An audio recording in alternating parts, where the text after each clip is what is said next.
welcome to another Tales from a Professional Nerd. My name is BryanCPSteele, and I will be your nerd today and any other day that you watch one of my silly little shows. Hi, everybody. So, coming today from a frozen Bryan. Our heater's on the fritz again. Now, the good news is that the furnace repair guy is actually coming out on Monday to completely replace the furnace. So I'm going to have a brand new furnace, so hopefully it will not have any of these occasional just 10-hour decisions to go, nah, it's too cold, I'm not going to do it. So if you're wondering why I'm rubbing my hands together and occasionally maybe even doing one of these numbers, is because it is cold. Now, luckily I do have a space heater running, and so you might hear some noise in the background. That's probably from my space heater. So it is okay. I've got a blanket on my legs. I'm wearing my hoodie, my hat. I am all bundled up. So don't worry about this, Bryan. But just realize that it is cold in the studio right now, and I'm honestly just glad you can't see my breath.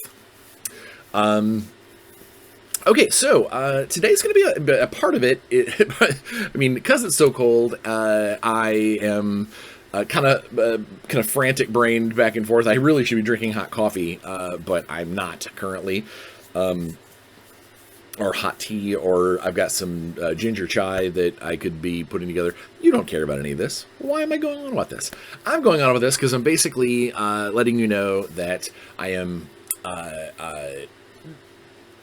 kind of frazzle-brained today.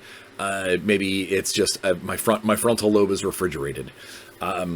So let's jump in. You can tell by the thumbnail that I wanted to talk about the MCU's. It's been a hot minute since I've done a film review or a movie review or anything. I used to do them a lot. I actually used to do them for an online service. So I consider myself not like I'm an expert on movies. In fact, I don't think anyone is. I don't think anyone can be. I think you can be an expert on aspects. You can have educated opinions. I could go really down that rabbit hole to talk about why reviewers and critics should never be heralded as the experts.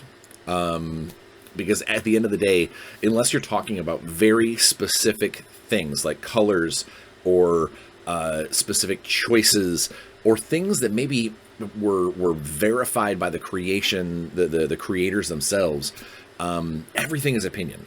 Everything is opinion, unless it is an actual verifiable fact. Like, oh, this has a runtime of 1 hour and 58 minutes. Well, okay, it does. They chose, the director mentioned that they chose to use the color red as a warning sign for anything that was plot-based throughout the entire movie. Sixth Sense.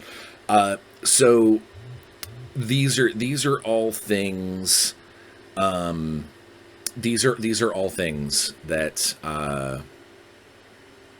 that I believe could be part of a review and can definitely add to the flavor of a review, or maybe add to your opinion and help color your opinion. But at the end of the day, critics, reviewers, the whole 9 yards, and this goes across the board. This is for game reviews, video game reviews, movies, TV, books, whatever. It all comes down to opinion, and it all comes down to giving your opinion so others who watch it, read it, imbibe it, I don't know, drink it. I don't know. Can you drink an opinion? I don't know. All of these things it's to help them get themselves ready, or potentially make them want to go and see something, or go and consume this media.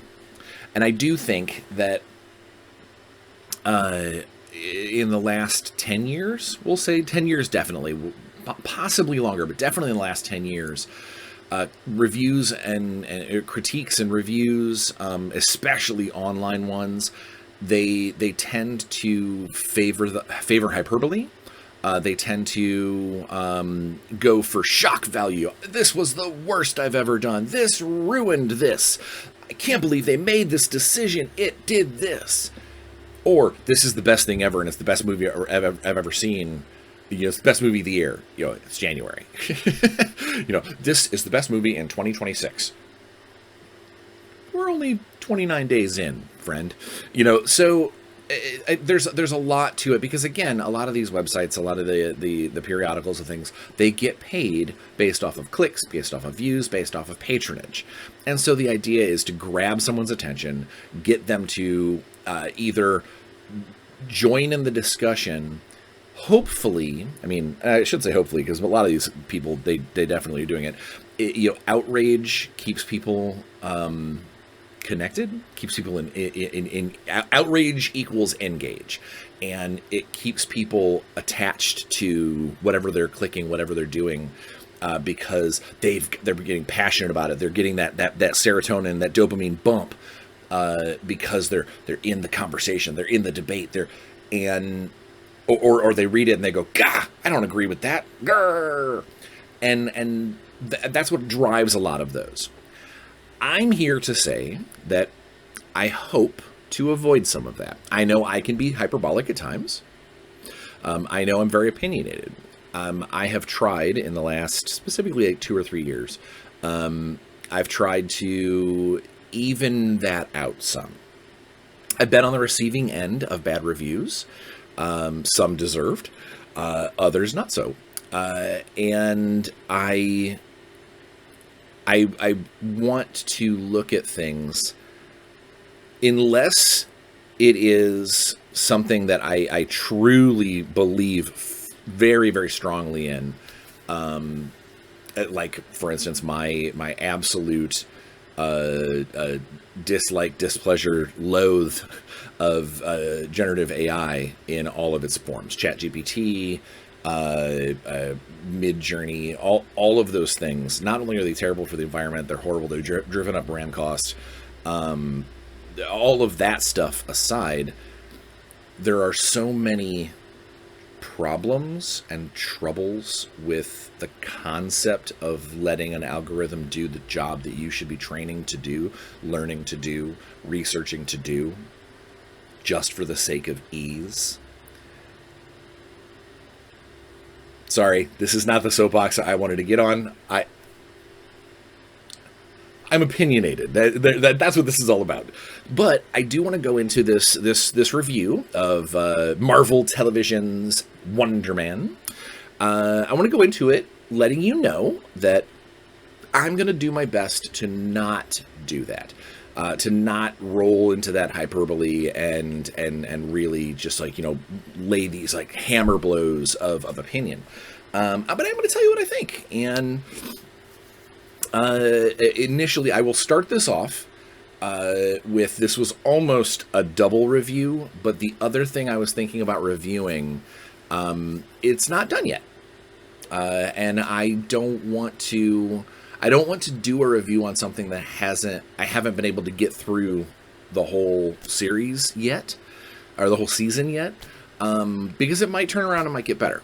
But Wonder Man, which was 8 episodes on Disney Plus, that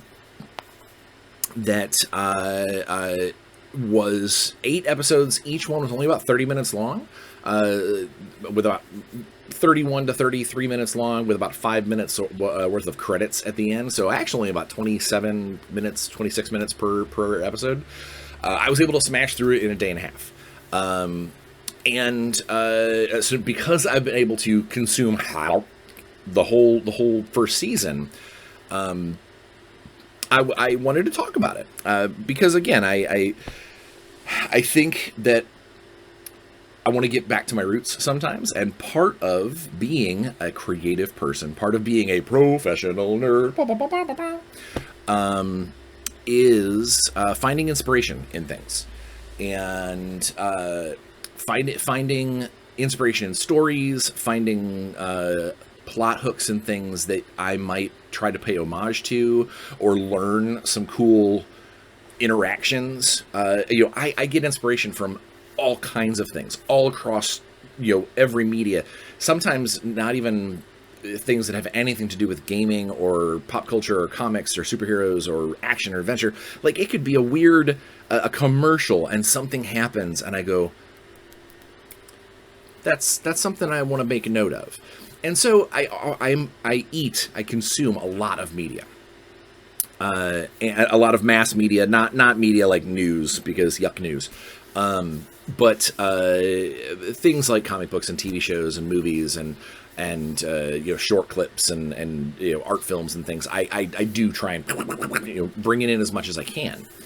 And so when I saw that Wonder Man was out and that they did the whole season, I was like, oh sweet, I'm going to binge this, and I did. A little bit of history on my if you've watched me, and if you pay attention to my Shrine of Aquaman stuff, or my Kryptonian tattoo, I am a DC Comics fan, pretty diehard. But that does not mean that I don't like Marvel Comics. In fact, I actually have 2 letters published in Ghost Rider Comics, one back from the 80s, the late 80s, and then one again in the early 2000s, or late, it might be 1999, but I think it was early 2000s. No, it had to be early 2000s, because I referenced the fact that I became a writer, and part of it had to do with my love of comics. But yeah, so I have letters in Marvel Comics. My favorite Marvel comic character is, as I'm sure you have already figured out, is Ghost Rider. In almost all of its versions. It's had some rough runs in a few places. Oof. A couple of far out there versions, but for the most part, I'm a big fan. He is my favorite Marvel character. My favorite MCU character is probably Captain America. Steve Rogers, Captain America, although I do love Sam. Followed up pretty closely by Bucky / Winter Soldier. I really like his arc. I really like what they're doing with him. And there's more to it, obviously.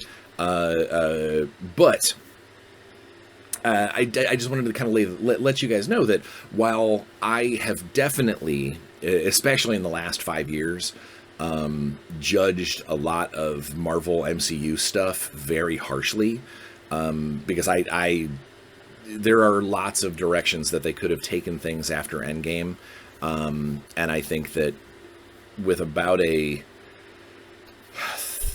30% success rate, a lot of the stuff that Marvel's been putting out lately has been kind of meh. All that being said, when I saw that they were doing Wonder Man, initially, I had the same reaction that a lot of people did. Wonder Man, really? That's weird. It's kind of a not a deep cut, but a cut that I wasn't expecting. Then when I read the synopsis that they're doing it as kind of a it's not so much a show about a superhero who is an actor. It is a show about an actor who has superpowers. And I was intrigued. I was very intrigued. Then the first trailer came out. And as soon as I saw Sir Ben Kingsley as Trevor Slattery, I almost flipped to, I don't even want to see it. And let me tell you why. So my least favorite Marvel movie across the board, followed very shortly by Ragnarok, is Iron Man 3. Because I firmly believe that the big switcheroo that they did with the Mandarin... Oh, by the way, before I get into anything, spoilers. You clicked on this, I'm going to be talking about the show, I'm going to be talking about other Marvel stuff. This is a spoiler-filled episode. If you're just here for the Week in Bryan, first off, I love you. Secondly, it is going to be at the end of the video, probably closer to like the 30-minute mark, maybe 35-minute mark, I would assume. It basically, the last like 5 minutes or so will be the Week in Bryan. But, okay, so spoiler, and break. So in Iron Man 3... with the bad guy, with Guy Pearce's bad guy, and the push toward trying to make Tony Stark into this tragic hero more than what he was before, and really leaning into the PTSD thing. Some of that stuff was pretty cool, but overall, as a movie, I really think it's the weakest link across all of the MCU, and that's saying a lot, because there have been a lot of weak links. But that primarily had to do with two things. One, the end of Iron Man 3, where he blows up literally billions of dollars worth of suits for a firework display to show Pepper that he's done, that he's out, he's done being Iron Man. And then literally the next movie in the chronology, one of the first scenes in the movie is him in the suit again. And it not only comes off so empty and such an unbelievably stupid gesture that is just them going, we need to have a reason for him just to have basically one Iron Man suit. He's got too many suits. They're going to do it with the Batman problem. You know, he has too many toys. Let's get rid of all of his toys. And then they give him, sorry, I said I wasn't going to soapbox. But that was one of the problems. And the other problem, my main problem with Iron Man 3 is how they treated the Mandarin. Now, Shang-Chi, an amazing movie, I might add, turns that around in a fantastic way and does an excellent version of a redo, and brings that back around, and gives us an amazing Mandarin that's not a horrible racial stereotype from its time. But also a cool imagery, a very awesome, the actor does a great job. The way that they do his 10 mystic rings, it is, if you haven't seen it, you absolutely should. It's fantastic, especially knowing they're going to do more with the Shang-Chi story down the road.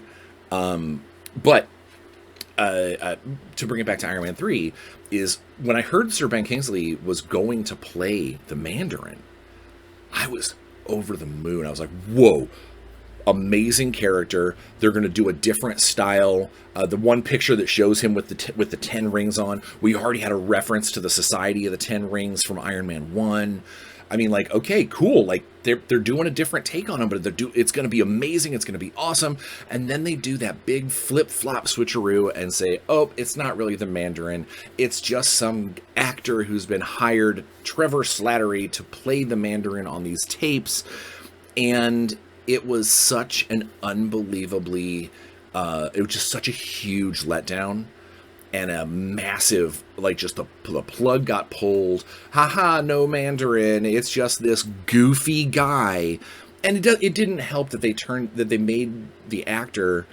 It wasn't just the Mandarin isn't real. It was the Mandarin isn't real, and it's played by this absolutely fop drunkard. It was awful, and it actively made me angry, that plot twist. So. Few years later, I think it was on one of the Thor, maybe at the end of Thor 2, there was a stinger or a short clip or something called Hail to the King that they reintroduced Trevor Slattery in jail, showing that, like, some of the prisoners are like, that was the Mandarin, and some of the prisoners are like, you're nobody. And eventually he gets, there's an interview with somebody he doesn't know, and that person's from the Society of the 10 Rings, or from the real, representing the real Mandarin, and wants to see Mr. Trevor Slattery, and breaks him free from prison, to whisk him away and then have him be punished, I would assume, or interviewed, or whatever they were going to do to him.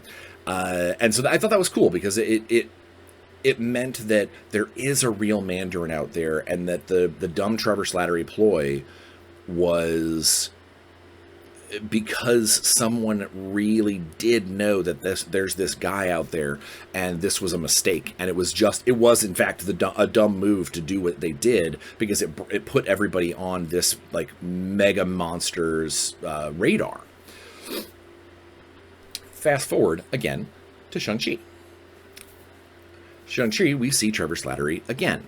And yet again, he is comic relief. He's playing second, the second punchline to a CGI furball. I mean, like, of all of Shang-Chi, which I thought was an amazing movie, Trevor Slattery was a pitfall. There's no reason for him to be in there. They did not need him there at all. He was a callback to a dumb joke that didn't need to be called back to. Yuck. So then I see the trailer for Wonder Man. And I go, okay, looks cool, neat idea, cool take. Ugh, Trevor Slattery. And it almost made me not want to see it. I am glad that I did. I really liked it. On a scale of 1 to 10, I give it a solid 8.5. It's a short series. It's only 8 episodes, and they're short episodes at that. But they pack a lot of good stuff in there. I loved their take on Wonder Man. His powers are kind of reflexive.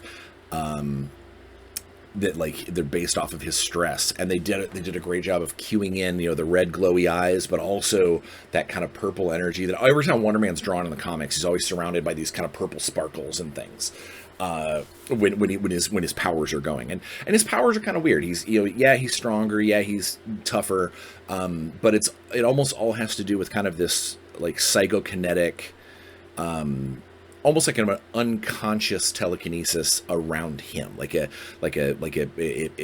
moves matter, it pushes matter, it's cool, it's a neat thing, and I hope that the show does well enough to expand on it and to explore more of what he's capable of. We see several uses of it over the course of the show. Not even several, I'd say 5.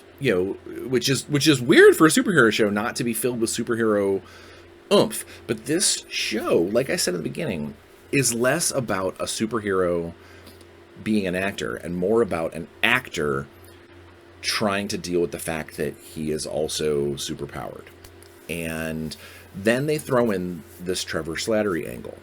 And initially, again, spoilers. Initially, we do meet Trevor, and he is kind of playing a little buffoon. He's playing a little bit on the goofy. I'm now sober, so he's tightened it up a little bit, but he's obviously still kind of that jokester style character.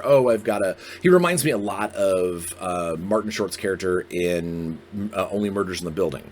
An actor who lives in the past, who lives through all of his old past happenings. It's all he's 100% nostalgia fueled, and I really liked that they didn't make him dumb. They didn't make him the drunken buffoon. They sobered him up. He's been through a lot. He's been through some serious shit. Sorry, guess PG-13 on this episode. He's been through a bunch of things, and it has kind of shaken him to his core. He's still this sort of goofy, out-of-work actor, but they gave him some character growth, and I like that. It also made for a really good, almost like cautionary tale for Simon, for Simon Williams, the actual character of Wonder Man. They did a great job of, Simon has a lot of these. I think too much about this. I think too deeply about the role. I overstep my bounds. I'm bigger than life. I'm bigger than what I am. But at the end of the day, I still need to try and focus on what's right in front of me, or I lose control. Whether it's lose control of his life, lose control of his powers, lose control of his family and friends, lose control of his girlfriend. It's a tale about learning how to adjust and be open to suggestion and open to the world around you without letting it completely change who you are. Adapt, don't bend, don't break, kind of thing, if that makes any sense. And we even get to see that with Trevor.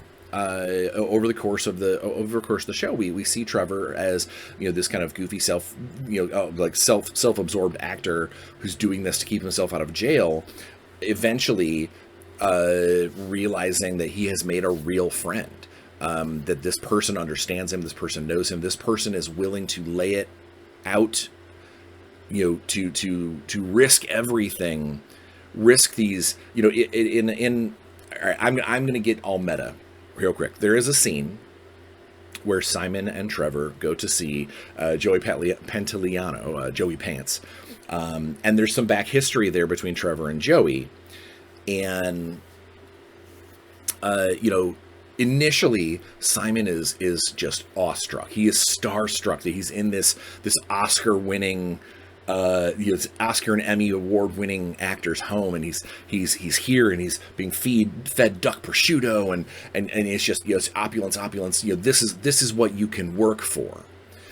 But there's always this little voice in the back of his head that he's reminded of the story that Trevor told him about how Joey stole one of his jobs, and it changed the course of their acting careers. Joey went on to do The Matrix and things, and Trevor has been struggling to the point where he eventually took some stupid Mandarin gig, and this has always been kind of rattling around in the back of Simon's head. And there's a moment where Joey is this kind of full of himself, fueled, almost like crippled by hubris, actor of blah blah blah blah blah blah blah blah. And he says something that is effectively he takes a shot at Trevor, effectively. And Simon has a choice in that moment. Like a lot of superhero type moments where you have to make that call of doing the right thing or doing the thing that is easy and is going to be better for you in the moment. Doing the hard thing that's the right thing. And Simon goes that way. He shows through this interaction, he shows that he is a hero at heart, not because he punches bad guys, not because he blows up aliens, but because he stands by Trevor and stands up for him, stands up for his friends, stands up for the little guy, stands up for the person who's being bullied,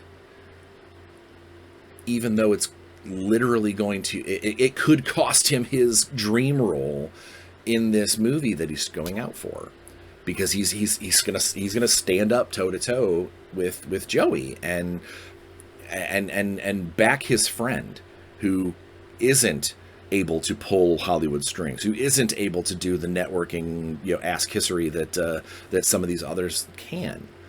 And those are the moments that of a Marvel series, that's a superhero moment.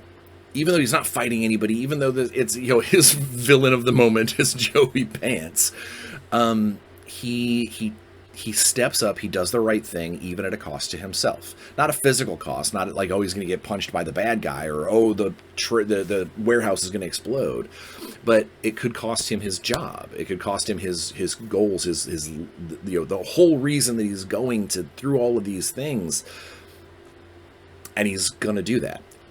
And then shortly thereafter, we run into a situation where Trevor is put into a similar position where he has to make a call, and he does. He makes the right call. So those are some of the things that I think that make this show better than some of the other superhero movies. Some definitely better than some of the MCU jaunts, because there's not a giant CGI fight. There's not an overarching villain.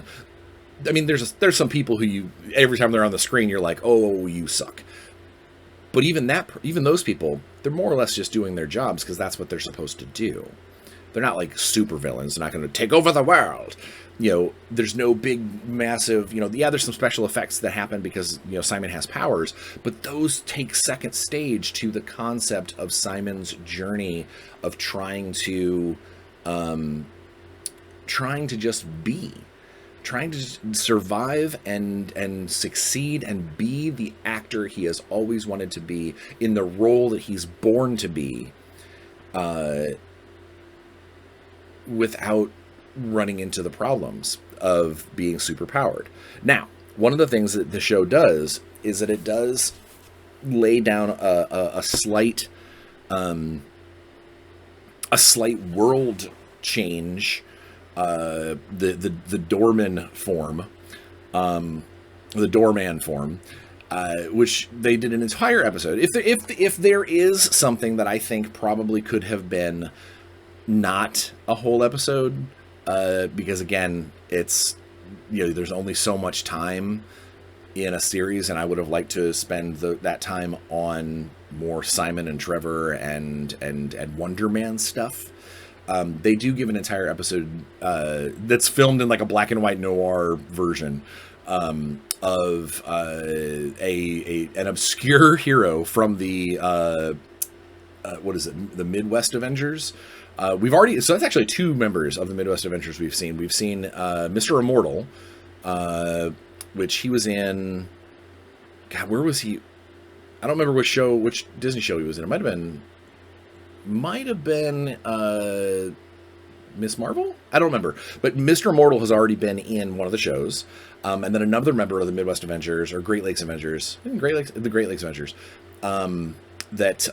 Doorman, which is basically, he's just a guy who's an interdimensional portal. He's an extra dimensional space. You can go in him and come out him another way. That's that. I mean, it's woohoo. Yeah, that's really all it is. But they did do an entire episode based on him, showing his powers. It was neat how they saw his powers, how they worked, and then they created this thing where he was working in TV and movies, and because of his powers, there was a problem, and I'm not going to spoil that for you because it's a funny moment. But they kind of, his powers end up causing a major problem for a show / movie, and there are scandals and whatnot, and it turns into liability for these movie companies. And so they put it in I don't remember if they called it the Doorman Act, or if it was just the Doorman Form or whatever, Doorman Waiver. But basically, whatever the case may be, they are currently banning superpowered people from being actors because they could get, they could hurt others, so forth and so on. That's the real thing, is seeing Simon try to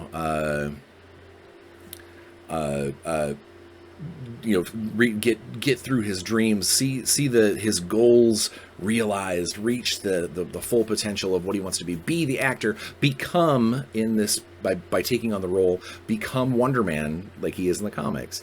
And through this journey, he learns, he's obviously learning how to use his powers. He's figuring out, however it is to get a grip on them so they're not dangerous. But also, he's coming around to the concept of there are things more important than being an actor. We see that at the very end of the series, or of the season. And I wonder if this is going to be, if there is a Wonder Man season 2, which I hope there is, or if Wonder Man appears in another show, and I hope he does, if we see his transition to truly being a hero, because his ideas of success and his idea of lofty goals gets pushed. So instead of being rich, famous, and an actor, seeking the praise and respect from his father, who's no longer with us, and the family who has, his mother, who's been looking after him forever, and his brother, we'll get to his brother in a second, his brother who is very, very harshly judging his lifestyle choices. Once he gets that recognition, he gets that feather in his cap of, I did it, I made it, I am a blockbuster actor, I am Wonder Man, Dad, if you could see me now. And then suddenly the goalposts get shoved, and now it's the but I'm also super powered. I have these powers. I can do good things. And one of those good things is not letting my friend take the fall for what I am. And I hope that we see a further transition in the following seasons or following appearances of Wonder Man. And I really do think that I hope we get it. Now, I do think that if they do more with Wonder Man, it will eventually transition into more of a traditional superhero situation. This first season may kind of be the zebra in the stable. It might be the only thing that they can do like this, because kind of like how WandaVision was very its own animal, and I don't think you could ever quite do it again. I don't know if you could do this style of story the same way. But I do think that this first season is fantastic. I hope that they continue on with the characters. While it did not redeem Iron Man 3 in any way, or his role in Shang-Chi, I really enjoyed Trevor Slattery in this. I thought the writing was really good. It fit him very well. Maybe, you know what? Maybe that's it. Maybe because this was a show that wasn't about superheroes and it was about actors, he felt more at home, and he felt as a better, more fitting character. I don't know. We'll take that we'll take that into consideration. One more thing before I kind of do my final heyday about this. Eric Williams, Simon's older brother. So in the comics, Eric Williams is the Grim Reaper, not death, like literally I come with you. He does have a scythe on his hand, but he is a villain that has like this kind of death touch scythe thing, and very super 70s Marvel gimmicky. So I am glad that we didn't see any hint of Eric being a villain. Or we didn't see his hand get chopped off, or or anything like that, or they didn't make him a mortician, or there could have been ways to really just sort of shove that in there. So I am hoping that either they ignore that altogether, they just don't even mess with the character and be like, nope, that's not something we're gonna do. Or they really, really focus in the writer's room on how to make that work. Because I don't, as a writer myself, I'm struggling trying to figure out how you could do that without it really being just kind of, just kind of a tongue-in-cheek, well, we need this to happen, so I'm kind of glad that we haven't seen that, and maybe we won't. Who knows? But overall, all right. So let's get to my overall thoughts. It's amazing. It's fantastic. I love the take of it. I like the different feel as an MCU vehicle. The fact that it does break the mold in that, yeah, we have a couple of little actiony scenes. We have a couple of really big power moments, but overall it's not filled with car chases and aliens arriving and here's the episode dedicated to the villain, why he's the villain. There's a lot of stuff that they could have done with this and they didn't. And I really appreciate it. I should have looked up who made this series, who was the showrunner, but they did a really good job, and I think that I hope that they will continue to do cool things, even if I don't think they can make lightning strike twice. I think that they've built up some very cool characters that can do some very cool things in season 2. Should we get it? All right. So that's that. If you are done with the review, please share, subscribe, hit the little likey button. I am trying to get this channel to a point where I can start seeking out some ads and other things to do more with this. So please spread the love, subscribe, chat. If you put a comment in the comment in the comment section, you are automatically included in the monthly comment raffle. So yeah, there we go.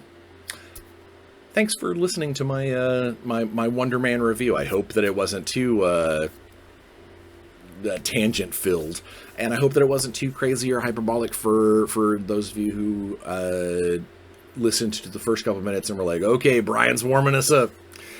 But yeah, so let's jump on to the week in Bryan. This week has been weird. My furnace has been going in and out off and on in this horrible Indiana winter snap. So it's like, with the wind chill, it's like -10 outside. And my furnace sometimes just has a hard time keeping up. Just, it's like, nope. So we're getting a new furnace next week. That'll be big. That'll be a big help. Other than that, not a lot going on in the personal life other than normal everyday stuff.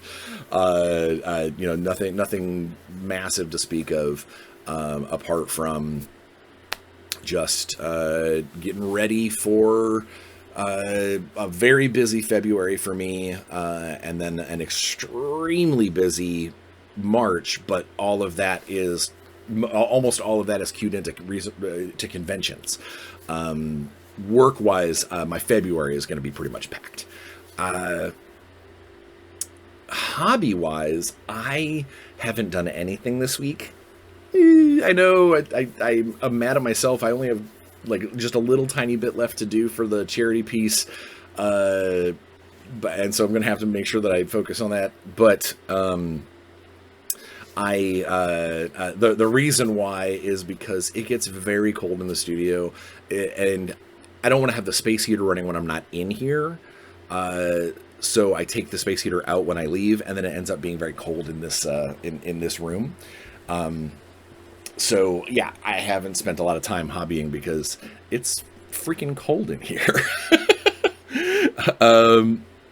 Gaming wise, really, I played some Xbox. I did a simulation playtest game on some work that I'm doing for Xeogenesis.